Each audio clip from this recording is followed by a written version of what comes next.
Suman TV ప్రేక్షకులకి నమస్కారం. నిన్న రాష్ట్ర వ్యాప్తంగా సింగరేణి కార్మిక సంఘ ఎన్నికలు జరిగాయి. అదే రోజు రాత్రి 11 గంటలకి ఎన్నికల ఫలితాలు వెలువడ్డాయి. అధికార పార్టీ కాంగ్రెస్ కి అనుబంధ సంస్థ అయినటువంటి ఐఎన్టీయూసీ విజయం సాధిస్తుంది అనే అంచనాలను తలకిందులు చేస్తూ అనూహ్యంగా ఏఐటీయూసీ విజయం సాధించింది.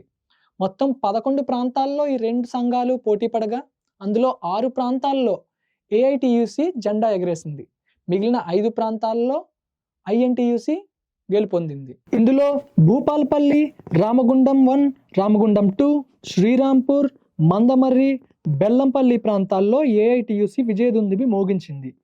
ఇంకా కార్పొరేట్, కొత్తగూడెం, ఎల్లందు, మనుగూరు, రామగుండం 3 ప్రాంతాల్లో ఐఎన్టీయూసీ విజయంతో సరిపెట్టుకుంది. సిపిఐ అనుబంధ సంస్థ అయినటువంటి ఏఐటీయూసీ గెలుపొందడం పట్ల ఆయా ప్రాంతాల్లో గల కార్మిక సంఘాలు హర్షం వ్యక్తం చేశాయి. 1920లో స్థాపించబడినటువంటి ఏఐటీయూసీకి మొట్టమొదటిగా లాలా లజపతి రాయ్ గారు ప్రెసిడెంట్గా వ్యవహరించారు. ఆ తర్వాత శ్రీ నేతాజీ సుభాష్ చంద్రబోస్ నాయకత్వం వహించారు. 27 లక్షల మందికి పైగా సభ్యులున్న ఈ ఏఐటీసీ యొక్క మెయిన్ ఆఫీస్ ఢిల్లీలో ఉంది. 1945 నుండి రాజకీయంగా కమ్యూనిస్ట్ పార్టీ ఆఫ్ ఇండియా సిపిఐతో అనుసంధానమైంది. భద్రాద్రి కొత్తగూడెం జిల్లా సింగరేణి గుర్తింపు సంఘ ఎన్నికల్లో కొత్తగూడెం కార్పొరేట్ ఎన్నికల ఫలితాలు అధికారులు ప్రకటించారు. కాంగ్రెస్ పార్టీ అనుసంధాన కార్మిక సంఘమైనటువంటి ఐఎన్టీయూసీ యూనియన్ విజయం సాధించింది.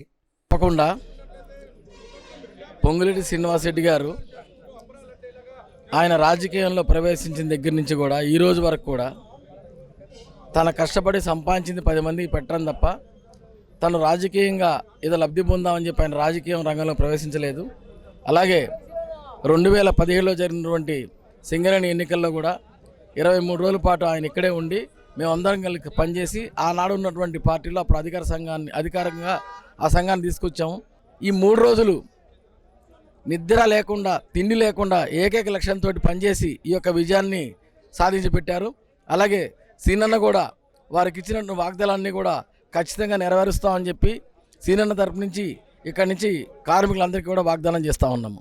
తెలంగాణ రాష్ట్ర వ్యాప్తంగా 6 జిల్లాలు 11 నియోజకవర్గాల్లో విస్తరించినటువంటి సింగరేణి పరిశ్రమలో సాగినటువంటి గుర్తింపు ఎన్నికల్లో అధికార అహాన్ని డబ్బు బలాన్ని ఓడించి మరి ఏఐటీసీ ఘన విజయం సాధించింది. 4000 ఓట్ల మెజార్టీతో ఇవాళ ఏఐటీసీ గెలిచింది. ఇది కార్మికుల విజయం. కార్యకర్తలందరికీ కూడా మన పొంగుల బస్సు అన్న ఒక్కసారి మాట్లాడతారు. ఫోన్ లైన్ లో ఉన్నారు, అందరు నిశ్శబ్దంగా దయచేసి ప్లీజ్. కాంగ్రెస్ నాయకులకి, ముఖ్య కార్యకర్తలందరికీ మనస్ఫూర్తిగా పేరు హృదయపూర్వక నమస్కారాలు. గడిచిన 15 రోజుల నుంచి అహర్నిశలో కష్టపడి మన కాంగ్రెస్ పార్టీ అనుబంధ సంస్థ అయిన ఐఎన్టీసీని గెలిపించే దాంట్లో మీరందరూ పాలుపరుచుకొని మంచి విజయంతో గెలిపించినందుకు మీ అందరికీ మనస్ఫూర్తిగా పేరున అభినందనలు గుర్తించడం. తప్పకుండా తొందరలోనే నేను అనుకుంటున్నప్పుడు మీ విజయాన్ని పాలుపరుచుకుంటానని